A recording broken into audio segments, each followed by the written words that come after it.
আপনারা যে মেয়েটি দেখতে পাচ্ছেন মেয়েটির নাম প্রমি রায়। ঠিক ১ বছর আগে অহন্যর প্রেমে মত্ত হয়ে ঘর ছেড়েছিল। কষ্ট করে খুঁজে ফিরিয়ে এনে তার উদ্দেশ্যে বোঝানো হলে সে তার ভুল বুঝতে পারে। এরপর সচ্ছল ভদ্র স্বাবলম্বী হিন্দু পরিবারে তাকে বিয়ে দেওয়া হয়। সুখে থাকা অবস্থায় সংসারের নতুন অতিথি হিসেবে গর্ভের সন্তান আসে। স্বামী নতুন ফোন নিয়ে দেয়। গতকাল ৪ মাসের অন্তঃসত্ত্বা অবস্থায় সে অহিন্দু শান্তি বাহিনীর লুচ্চা প্রেমিকের সাথে পুনরায় ঘর থেকে পালিয়েছে। এখন বলেন, কিসের অভাবে এই মেয়ে আবার একই কাজ করলো? আপনি আমি ঢাকা বিশ্ববিদ্যালয়ে গণবিবাহ নিয়ে আনন্দে মত্ত।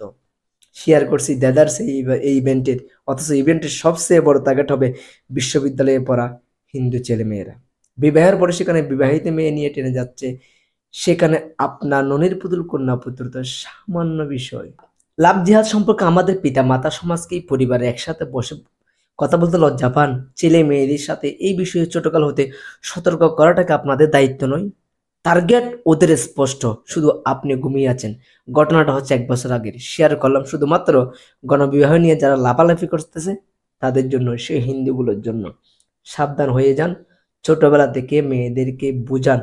ক্লাস ৬ থেকে এই যে হাই স্কুল, কলেজ যে তাদের টার্গেট, আপনাদের যেই সকল ছেলেমেয়েরা হাই স্কুলে পড়ে, কলেজে পড়ে তাদের একটু ভালো মতো বুঝান।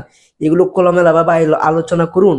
এখন আর বসে থাকার তো সময় নাই রে ভাই। কালকে আপনার মেয়েও চলে যাবে।